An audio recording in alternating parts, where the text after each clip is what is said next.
S, வீடு, schools, hotels, store room இங்கெல்லாம் partition wall கட்டணும்னாலும் இப்போ பில்டிங் ஓனர்ஸோட first choice Renocon Rapid Wall Panels. No compromise. உங்க சைடுலயும் எங்க சைடுலயும். It's a GT promise. GT Holidays, South India's #1 travel brand. தமிழர்களின் number one choice Tamil matrimony.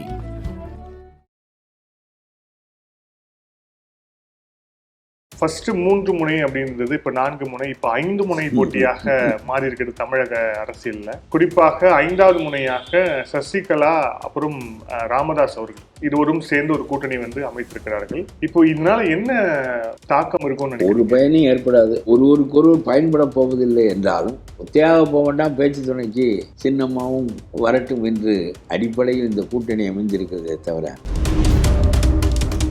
எந்த கட்சி வரக்கூடாது என்று முடிவு செய்கின்ற போது அதை அகற்றும் வல்லமை எந்த கட்சிக்கு இருக்கிறது, எந்த கூட்டணிக்கு இருக்கிறது என்றுதான் முடிவு செய்வார்கள். மற்றபடி வாக்களித்தால் வீணாக போய்விடும் என்று வாக்களிக்க மாட்டார்கள்.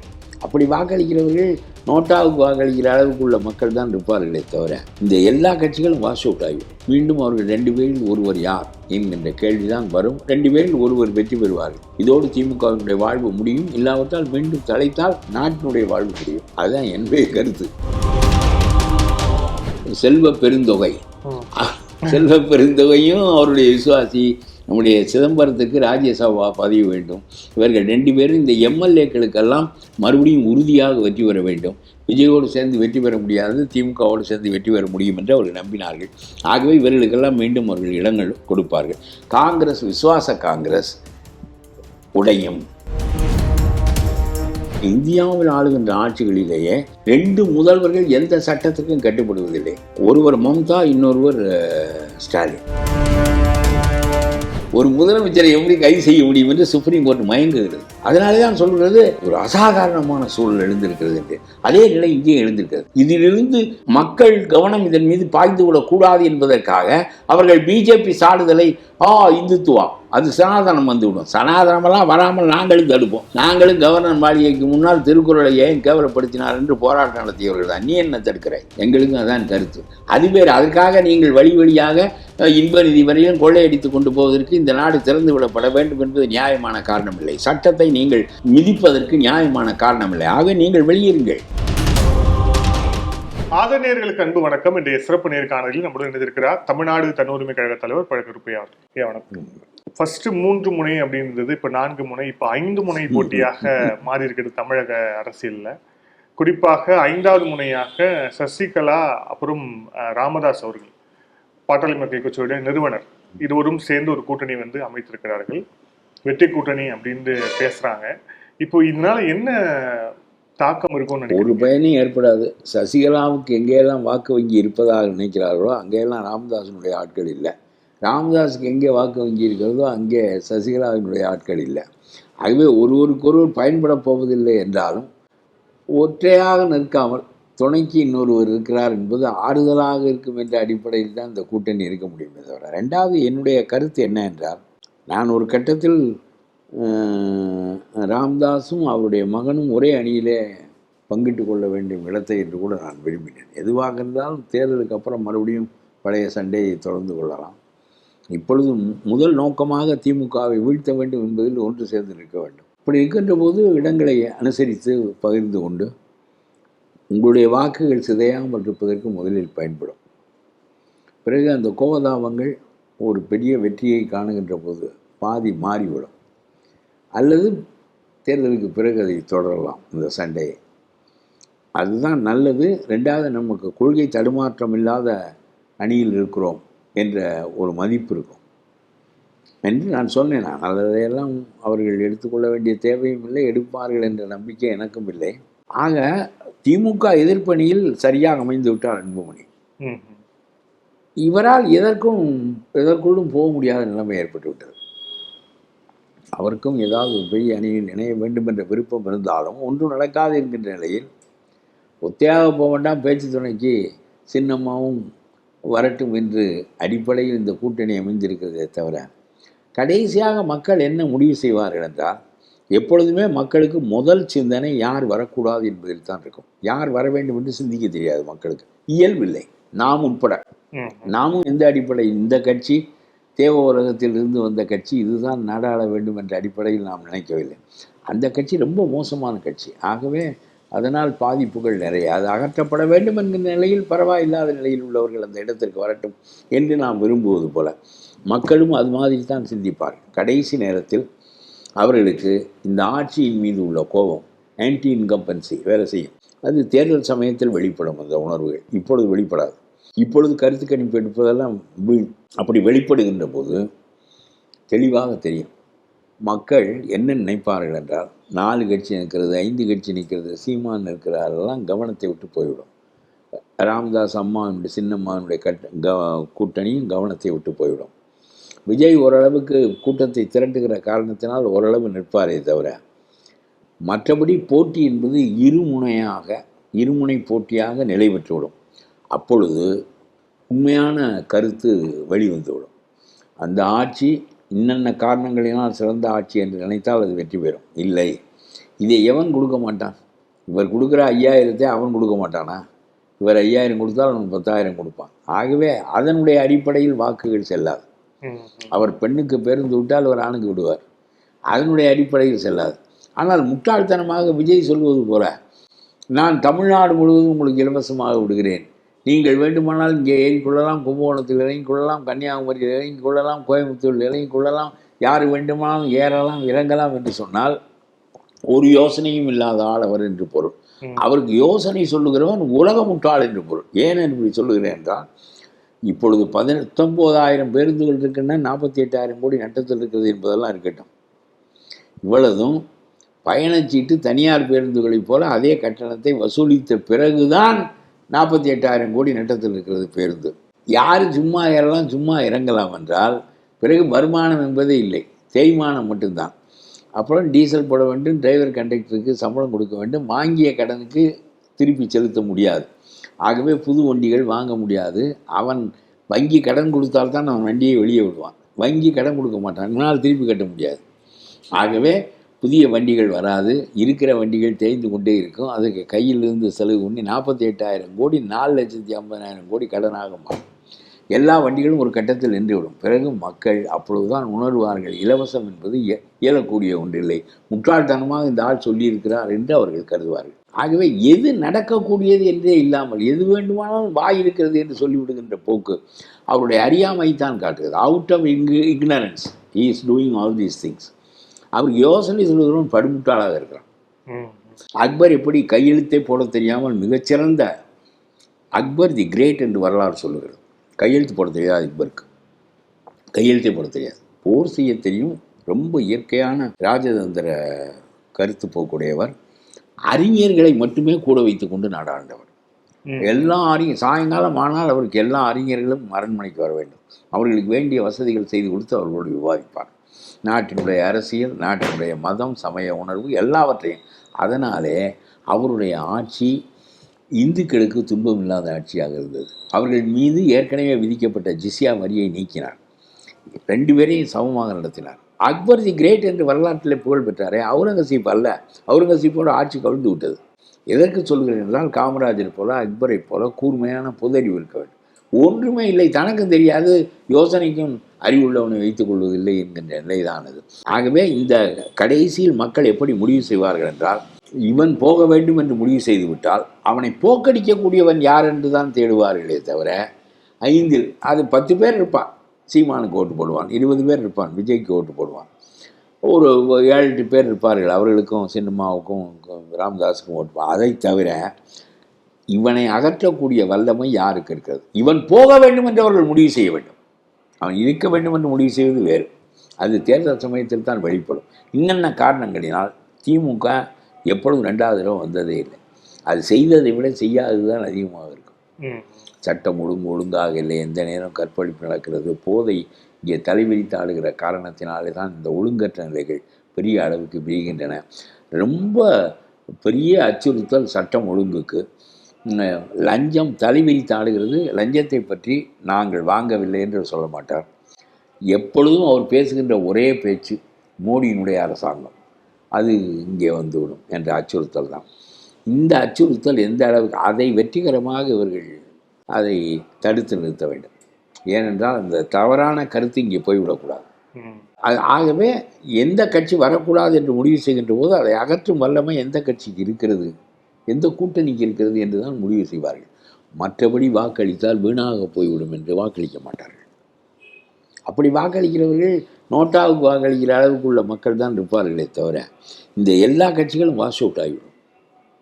மீண்டும் அவர்கள் 2 பேரில் ஒருவர் யார் என்கின்ற கேள்விதான் வரும். 2 பேரில் ஒருவர் வெற்றி பெறுவார்கள். இதோடு திமுகவினுடைய வாழ்வு முடியும். இல்லாவிட்டால் மீண்டும் தலைத்தால் நாட்டினுடைய வாழ்வு முடியும். அதுதான் என்னுடைய கருத்து. அதனால எத்தனை அணி நின்றாலும் சரி, இருமுனை போட்டி தான். இருமுனை போட்டியா இதுல இப்ப திமுக இருமுனை போட்டியாக மாறும். இப்பொழுது 5 முனையாக இருக்கிறது, பிறகு 4 ஆகும், 3 ஆகும், அப்புறம் 2 ஆகி நின்றுவிடும். கவனத்திற்கே வரமாட்டார்கள் இவர்களெல்லாம். கொஞ்சம் கவனத்துக்கு வருவார் விஜய், இவர்கள் கவனத்திற்கே வரமாட்டார்கள். ஏனென்றால் தந்தைக்கும் மகனுக்கும் நடக்கின்ற போராட்டத்தில் அந்த மக்கள் யாருக்கு வாக்களிப்பது என்று முடிவு செய்கின்ற போது தந்தையா மகனா என்று முடிவு செய்ய மாட்டார்கள். திமுகவை அகற்றக்கூடிய, திமுகவுக்கு எதிர்ப்பு வாக்காளராக இருந்தால் திமுகவை அகற்றக்கூடிய வல்லமை யாருக்கு இருக்கிறது என்று பார்த்து முடிவு செய்வார்கள். ஆகவே இதில் பல பேர் வெளியேற வேண்டிய நிலைமை ஏற்படும். அதிலே ராமதாஸ் ஐயாவெல்லாம் ஏன் ஒருவராக இருக்க வேண்டும் என்பது என்னுடைய கேள்வி. இதற்கு ஒருவராக இருக்க வேண்டும். நீங்கள் ஒரு அரசியலை தொடங்கி வைத்தவர்கள், ஒரு கட்சியை கட்டியவர்கள், பெருவாரியான காலம் அந்த மக்களுடைய அன்பை பெற்றவர்கள். இதற்காக இப்பொழுது நீங்கள் எடுக்கின்ற அரசியல் நிலைப்பாடு என்பது திமுகவை அகற்ற நீங்கள் போதுமானவராக இல்லை என்கின்ற போது முதலில் நீங்கள் தள்ளி வைக்கப்படுவீர்கள். சீமான் பொருட்படுத்தப்படவே மாட்டார். விஜயாலும் முடியாது என்கின்ற நிலையில் இவர்கள் 2 பேருக்கும் இடையே நடக்கின்ற போட்டி, ஒன்று ஸ்டாலினுடைய வீழ்ச்சியில் எடப்பாடியினுடைய வெற்றியில் அமையும், இல்லாவிட்டால் ஸ்டாலினுடைய வெற்றியிலும் நாட்டினுடைய அழிவிலும் முடியும். 2ஆம் தரம் அந்த கட்சி ஆட்சிக்கு வந்தால் அதுதான் நடக்கும். பிறகு ஜனநாயகம் தன்னை ஒழுங்குபடுத்திக் கொள்ளும். அப்படித்தான் நான் நினைக்கின்றேன். பாஜகவை முன்னிறுத்தி தான் பேசுகிறார் நம்முடைய ஸ்டாலின். அதாவது ஒரு இடங்கள் எத்தனை என்று முடிவு செய்வதற்கு கூட டெல்லிக்கு ஓட வேண்டிய அடிமையாக இருக்கிறார் எடப்பாடி என்று சொல்ல. இது அடிமை நிலையா என்று கேட்கிறேன். பியூஷ் கோயல் இங்கே வருகிறார், இவரிடம் பேசுகிறார். அவர் சொல்லுகிறார் இவரிடம் தாக்கு பிடிக்க முடியவில்லை என்னால், நான் சொல்வதை கேட்க மாட்டேன் என்கிறார். அவர் பிடித்த பிடியில் தான் இருக்கிறார். என்ன, ஆகவே 170 150 இடங்கள் எங்களுக்கு வேண்டும், நாங்கள் 130 140 இடங்களில் வெற்றி பெற்று தனியாகத்தான் ஆட்சி அமைப்போம் என்பதில் உறுதிப்பட இருக்கிறார்.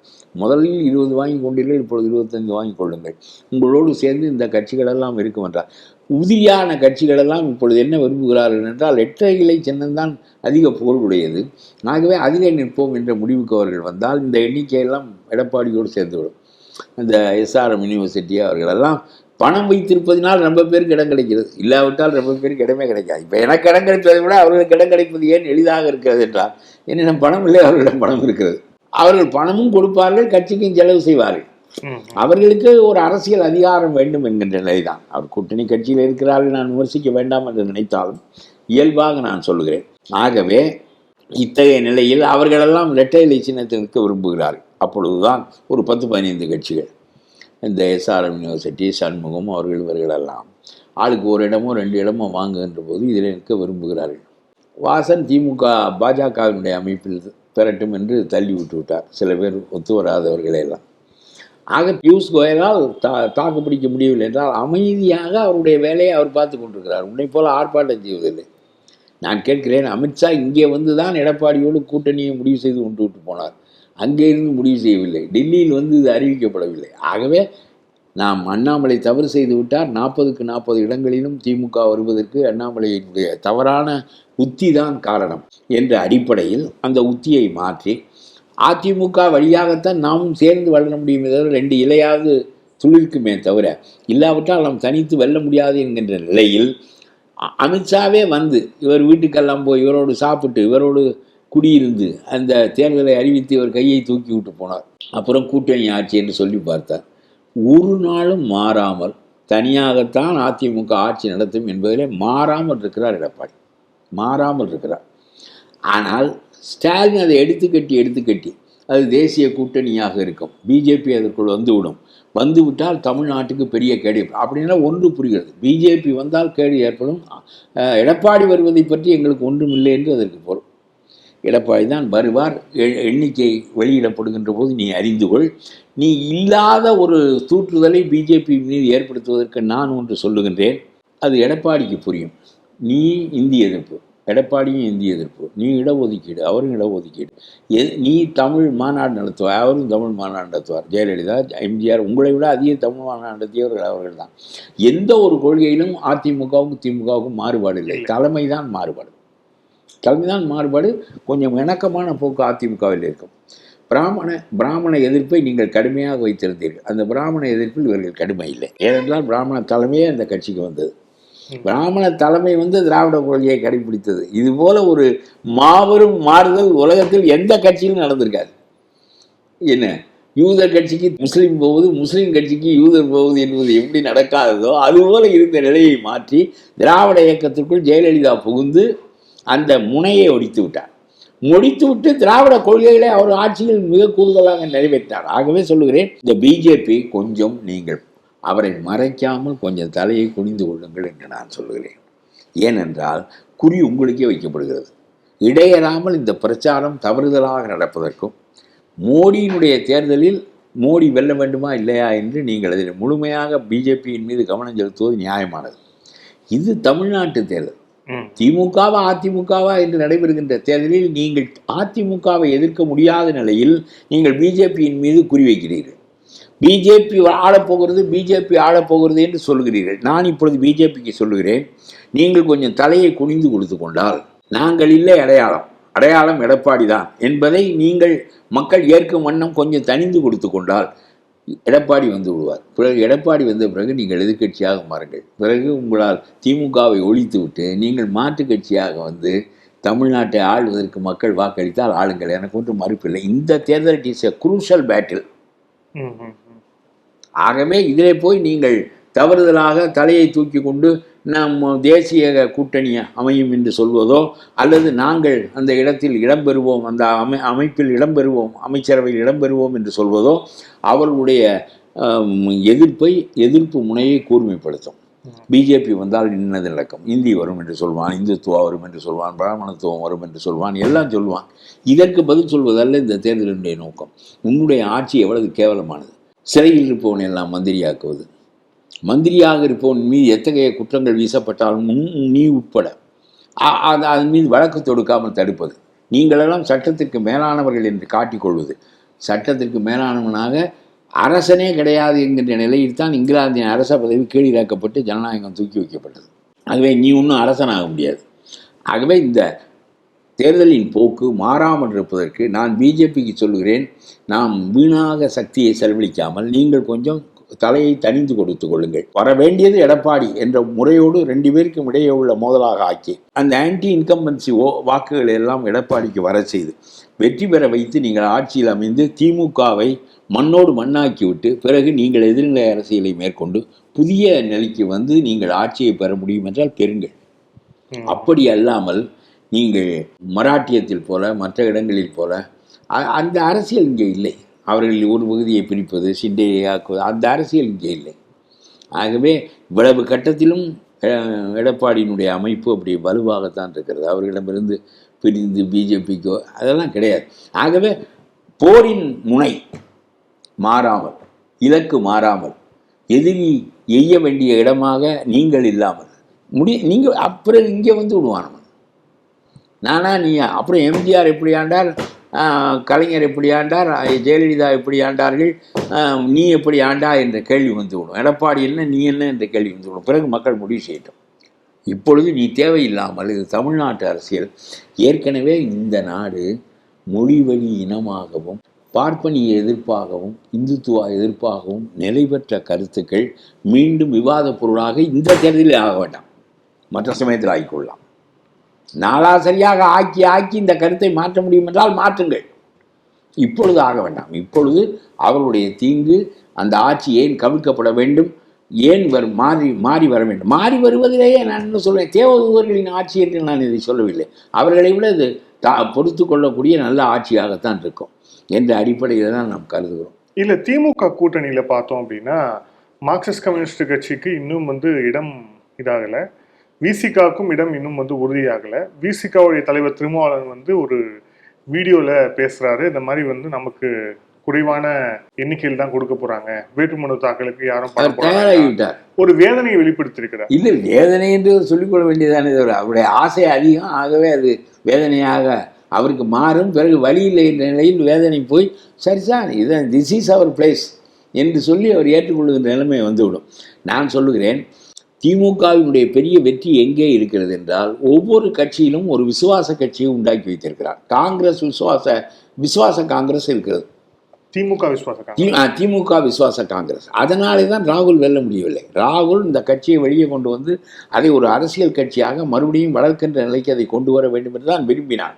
இந்த தேர்தலில் தோற்றாலும் கூட மறுபடியும் செயல்பாட்டுக்கு காங்கிரஸ் வர வேண்டும், கவனத்திற்கு காங்கிரஸ் வர வேண்டும், மக்கள் பார்வைக்கு வர வேண்டும், வாக்குகளை அதிகம் பெறுவோம், நாம் இடங்களே பெறாவிட்டாலும் கூட என்று கருதித்தான் மேற்கொண்டு விஜயை நம்முடைய கட்டைவர்களுக்கு கீழே வைத்து அழுத்தி கொள்ளலாம். அவர் வந்து மேனேஜபிள் மேன் இல்லை, அவர் மேனேஜ் செய்யப்படக்கூடிய ஆள் தான். ஆகவே வைத்துக் கொள்ளலாம் என்று நினைத்தார்.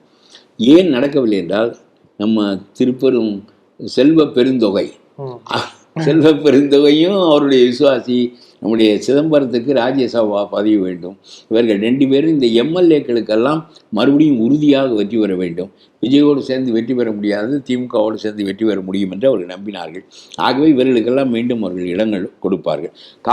விசுவாச காங்கிரஸ் உடையும், திமுக விசுவாச காங்கிரஸ் உடைந்து தனி கட்சியாகும், நம்முடைய கட்சி இல்லாமல் போவதை விட இருக்கட்டும் என்று ராகுல் தனிந்து செல்ல வேண்டிய நிலைமை ஏற்பட்டது என்று சொன்னால், இத்தகைய புதிய அரசியல் போக்குக்கு அவரால் தாக்கு பிடிக்க முடியவில்லை. அதே மாதிரி விசுவாச விடுதலை சிறுத்தைகளும் இருக்கிறார்கள் விசிகாவுக்குள்ளேயே.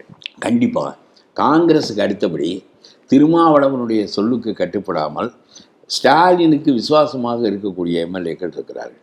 ஆகவே விடுதலை சிறுத்தைகள், திமுக விசுவாச காங்கிரஸ், இவை காரணமாகத்தான் இவர்களெல்லாம் மறுபடியும் இசைந்து போக நிலைமை ஏற்படுகிறது. இப்படி இசைந்து போய் பழக்கிவிட்டால் பிறகு மீண்டும் எந்த காலத்திலும் நீங்கள் இதற்கு மேலான இடங்களை பெறவே முடியாது.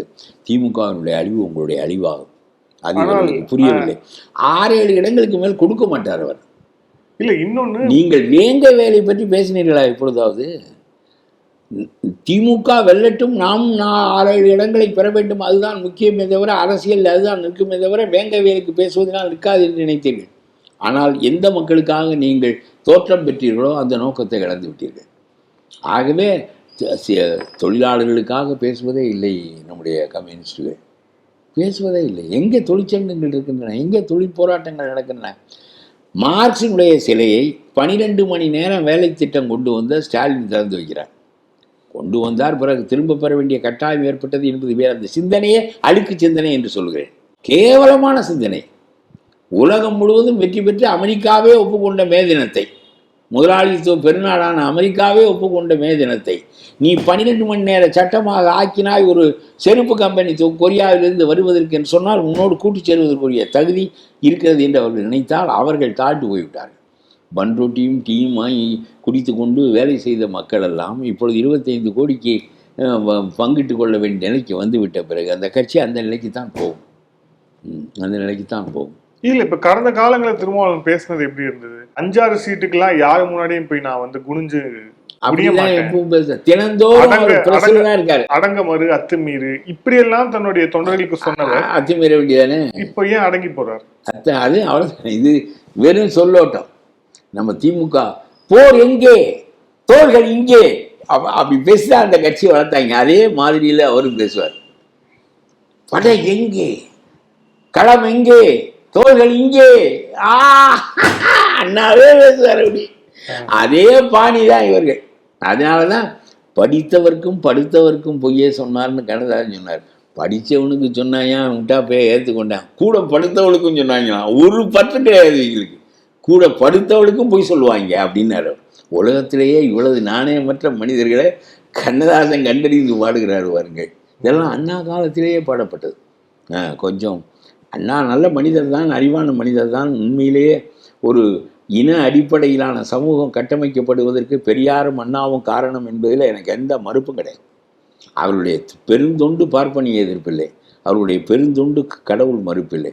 அவருடைய பெருந்தொண்டு மொழி வழி இன அமைப்பை, இயக்கத்தை தமிழ்நாட்டுக்கு திராவிடர் கழகத்தின் மூலமாக அறிமுகப்படுத்தியது. கால்டுவெல் கண்டறிந்த மாபெரும் கொள்கையை, சிந்து சமவெளி நாகரிகத்தின் தொடர்ச்சியை நிலைநாட்டியது அவர்கள் 2 பேரும் செய்த வரலாற்று பணி.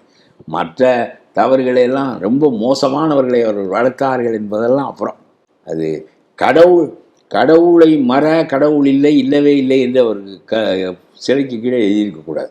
நீ தமிழனாக உணரு என்பதை மட்டும்தான் எழுதியிருக்க வேண்டும். அவர் தமிழனெல்லாம் திட்டுவார், தமிழையும் திட்டுவார். அவர் என்ன திட்டினாலும் இந்த மொழிவழி இன உணர்வு, அந்த அடிப்படை தமிழ்நாட்டில் ஏற்பட்டதற்கு பெரியாரும் அண்ணாவும் தான் மாபெரும் காரணம். கால்டுவெல்லினுடைய கருத்தை வாங்கியவர்கள் அதை உண்டாக்கினார்கள். கால்டுவெல் உலகப் பெருஞ்சிந்தனையாளர். அதனால்தான் பெரியாருடைய நீதி கட்சி தொண்டு ஒரு அளவுக்கு உட்பட்டது, சுயமரியாதை கட்சியினுடைய தொண்டு அளவுக்கு உட்பட்டது. அவர் திராவிடர் கழகமாக விரிகின்ற போது அவர் ஒரு பெரிய பரிமாணத்தை பெற்றுவிடுகிறார், அண்ணாவும் பெற்றுவிடுகிறார். 2 பேரும் சேர்ந்து தான் அதை செய்தார்கள். ஆகவே இதெல்லாம் தெளிவு நமக்கு இருக்கிறது. ஆகவே நான் சொல்லுகிறேன், இந்த அளவுக்கு மொழி இன உணர்வு மீறி வளர்ந்து கிடக்கின்ற ஒரு நாட்டில் பிஜேபி தலையை தூக்கி கெடுத்து விட வேண்டாம். எடப்பாடியினுடைய நான் தனி கட்சி வைத்திருக்கின்றவன் என்ற முறையில் எனக்கு ஒன்றும் நீங்கள் உங்களுடைய வண்டியில் நான் ஏறுகின்றவன் இல்லை. என்னுடைய கருத்தை சுதந்திரமாக சொல்லுகிறேன், நல்லதற்காக சொல்லுகிறேன். எனக்கு ஒரு நன்மைக்காகவும் சொல்லவில்லை, நல்லதற்காக சொல்லுகிறேன். இந்த தேர்தலில் இடைஞ்சல் இல்லாமல் எடப்பாடியை வரவிடுங்கள். நீங்கள் போய் குறுக்கே நின்று கொண்டு அவருடைய முகத்தை மறைத்து கொண்டு நாங்கள் டில்லியை ஆளுகிறோம் என்று காட்டிக்கொண்டே இருந்தால் குறி பூராவும் உன்னை நோக்கி திரும்பும். ஆகவே தேவையற்ற விவாதங்கள் இந்த நாட்டிலே வளரும். மக்களுடைய சிந்தனைகளை வேறு பக்கம் திருப்புவதற்கு அது இடம் கொடுக்கும். ஆகவே நீங்கள் கொஞ்சம் தலையை குனிந்து கொள்ளுங்கள். இந்த போர் அவர்கள் 2 பேருக்கும் இடையே நடக்கட்டும், ஒரு முடிவு தெரியட்டும். எடப்பாடி வந்தால் பிறகு எதிர்கட்சி ஆவதற்கு நீங்கள் முயலுங்கள். திமுக களத்தை விட்டு அகன்றிருக்கும். அதான் என்னுடைய கருத்து. இதுல இப்போ நீங்க துக்ளக்ல எழுதினது தொடர்பான விஷயங்கள், மம்தா பானர்ஜி தொடர்பாக எழுதின கருத்து, இதை எப்படி நம்ம தமிழகத்தோட ஒப்பிட்டு பார்க்கலாம்? அதுல இல்லை, அதே மாதிரி தான் ஸ்டாலினுடைய ஆட்சி. இந்தியாவில் ஆளுகின்ற ஆட்சிகளிலேயே 2 முதல்வர்கள் எந்த சட்டத்துக்கும் கட்டுப்படுவதில்லை. ஒருவர் மம்தா, இன்னொருவர் ஸ்டாலின். 2 பேரும் சட்டத்திற்கு கட்டுப்படுவதில்லை. எதை வைத்து நான் சொல்லுகிறேன் என்றால், முதலிலே ஸ்டாலின் ஊரடங்கு சட்டம் போடுகிறார். நீதிமன்றம் ஒரு தீர்ப்பு சொன்னால் அந்த தீர்ப்புக்கு இவர் அடுத்த நீதிமன்றத்திற்கு விண்ணப்பிப்பதற்கு போக வேண்டுமே தவிர, அந்த தீர்ப்பை செல்லாததாக்கி நான் உனக்கு கட்டுப்பட வேண்டிய தேவையில்லை என்று சொல்லி ஊரடங்கு சட்டத்தை பிறப்பிப்பது. அப்புறம் அப்படி தீர்ப்பு சொன்ன நீதிபதியை பதவி விலக்கம் செய்ய வேண்டும் என்று பாராளுமன்றத்தில் தீர்மானம். அவன் லஞ்சம் வாங்கினான் என்பதற்காக பாராளுமன்றத்தில் தீர்மானம் கொண்டு வரலாம். ஒரு தீர்ப்பு சொன்னார் என்பதற்காக ஒரு நீதிபதியின் மீது பதவி நீக்க தீர்மானம் கொண்டு வருவது என்பது அவரை மிரட்டுவது, நீதியையே மிரட்டுவதாகும். ஒன்று, ஒரு கிரிமினலை சிறையிலே வைத்து கொண்டு அந்த கிரிமினலை மந்திரியாக்குவது. KN நேருவின் மீது சாட்டப்பட்ட குற்றத்திற்கு நீங்கள் முதல் தகவல் அறிக்கை பதிவு செய்ய மறுப்பது. நீதிமன்றம் கூப்பிட்டு பதிவு செய் என்று சொன்ன பிறகும் நீங்கள் மறுப்பது. பிறகு நீதிமன்றத்தில் அவமதிப்பு தீர்மானம், நீதிமன்ற அவமதிப்பு தீர்மானத்தை இன்பதுரை கொண்டு போகிறார் அதிமுக காரர். அதையும் மீறி இன்றைக்கு அமைதியாக இருப்பது. ஆகவே நாங்கள் சட்டத்திற்கு மேலானவர்கள். நீ என்ன செய்து விடுவாய்? நீதிமன்றம் என்ன செய்து விடுவோம்? டபேதார் தானே உன்னிடம் இருக்கிறான், என்னிடம் போலீஸ் இருக்கிறது. சொல்லாமல் சொல்லுகிறார்கள். நீ சொன்னால் நாங்கள் கேட்க வேண்டும் என்ற கட்டாயம் என்ன இருக்கிறது என்பது என்கின்ற மீறிய போக்கு முதலாக இந்திய அரசியலில் வெளிப்படுவது தமிழ்நாட்டிலும் மம்தாவினுடைய மேற்கு வங்காளத்தில் தான். இப்படி நீங்கள் வெளிப்படையாக தெளிவாக எத்தனை ஆவணங்களின் மூலம் கண்டறியப்பட்டாலும் உங்களின் மீது வழக்கு தொடுக்க முடியாது. ஆட்சி உங்களிடம் இருக்கிற காரணத்தினால் வழக்கே பதிவு செய்ய முடியாது என்ற நிலையை, சட்டத்தை, நீதியை எல்லாவற்றையும் அழித்தோடும். இதே நிலை மம்தாவிடம் இருக்கிறது. மம்தா என்ன செய்தார்? அந்த ஐபேக் என்ற ஒரு நிறுவனம், மம்தாவுக்கு ரொம்ப வேண்டிய நிறுவனம், மம்தாவுக்காக காரியங்கள் செய்கின்ற நிறுவனம், எல்லா திருட்டுத்தனங்களையும் ஐபேக் மம்தாவுக்காக செய்து கொடுக்கும். அந்த ஐபேக் மீது அமலாக்கத்துறை நடவடிக்கையை மேற்கொண்டது. எல்லா ஆவணங்களையும் கைப்பற்றி விட்டார்கள். இதெல்லாம் நான் உச்ச நீதிமன்றத்தினுடைய நடவடிக்கைகளிலிருந்து சொல்லுகிறேன். ஃபோன், மற்ற கம்ப்யூட்டர், அது இது எல்லாம் கைப்பற்றி விட்டார்கள். கைப்பற்றி கொண்டிருக்கிறார்கள் என்ற செய்தி மம்தாவுக்கு போகிறது. அவர் முதலமைச்சர். இப்பொழுது அண்மையில் போனவுடன் அவர் போலீஸு, காலிகள் எல்லாரையும் கூட்டிக் கொண்டு வந்து விட்டார். போலீஸை பின்னால் வைத்து கொண்டார், காலிகளை கூட்டிக் கொண்டு வந்து விட்டார்.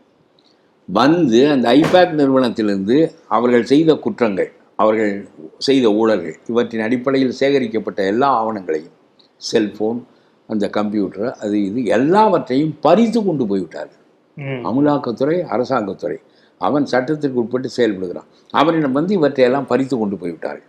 உடனே அவன் நீதிமன்றத்திற்கு போனான். நாங்கள் திரட்டிய எல்லாவற்றையும், நாங்கள் 4 பேராக போனோம், இதெல்லாம் நடக்கும் என்று தெரியாத காரணத்தினாலே அவர் காலிகளை கூட்டி கொண்டு வந்து இதெல்லாம் பிடிங்கி கொண்டு போய்விட்டார். போலீஸ் பின்னணியில் இருந்தது, எங்களால் ஒன்றும் செய்ய முடியவில்லை. நாங்கள் என்ன செய்ய வேண்டும் என்று கோர்ட்டு சொல்லட்டும் என்று கேட்கிறான் அவன். உச்ச நீதிமன்றம் சொல்லுகிறது, இது அசாதாரணமான போக்கு.